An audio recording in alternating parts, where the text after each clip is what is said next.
I was actually at the office and like at 7 p.m. the night before I delivered the next morning. Yeah. It was almost like this nesting mode that I won't be able to do all these things once he comes, and that was the truth. It's funny because when you're pregnant, you think like this is gonna be the worst part, and you're like, oh my god, labor, giving birth is gonna be the hardest part. And then actually, and then the tsunami of like the first 2 months hits, and you're like, oh my god, okay, this is the hardest part.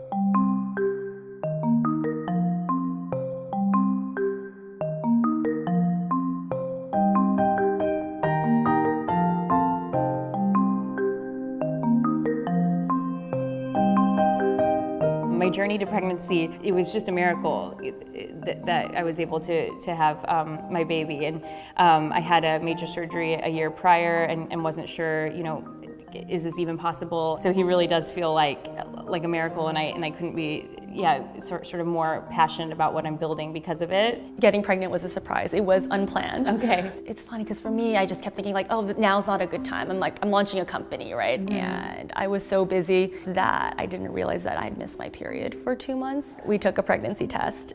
It came out positive. I told him like, no, this can't be right. And so he went out and bought like 3 more tests. Yes, we did the same. Yeah, right? Plus it's sometimes unclear with some brands. I was like, is that 1 line or is that 2? I was like, I don't think that's 2. I think that might just be 1. It was actually similar where we had thought about having a baby, and then because of my surgery, weren't quite sure, but then it happened immediately, and we were like, oh fuck. That was just too fast. Totally. Now how am I gonna found this company and actually build a business when, this has changed everything, my whole life. Yeah. Right? Were you able to give yourself maternity leave? I did. I was at a technology conference, Founders Forum, actually, 6 weeks after giving birth, and some of my advisors were there. They were like, what are you doing? Why are you here?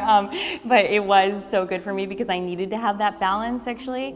Then it was really more like 4 months before I went back full-time again in the office and was able to do that. So it was a luxury that I got that time to kind of step away a bit as well, although I needed that balance just for me personally. So I was still logging into emails and wanted to be at the important meetings then, and that was great to strike that balance. Yeah, after about 3.5 months, I went back, and I definitely wasn't sure if I was gonna be ready to go back.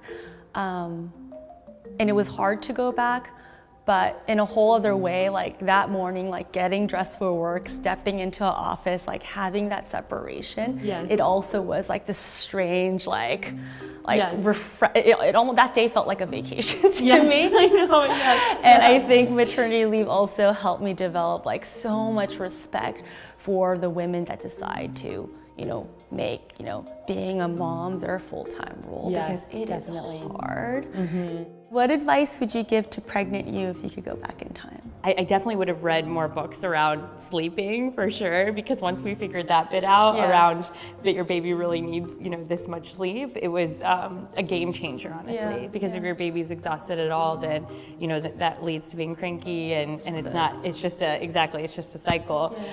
So I definitely would have tried to kind of research that and look up more things, but I think access to moms as far as, mom groups, even meeting up in your neighborhood and trying to find other pregnant women that you can, get that support during the crucial time of, middle of the night when you feel so alone and you're up pumping again or feeding, and just how, building out that ecosystem even prior can really help. For sure. Yeah. For sure.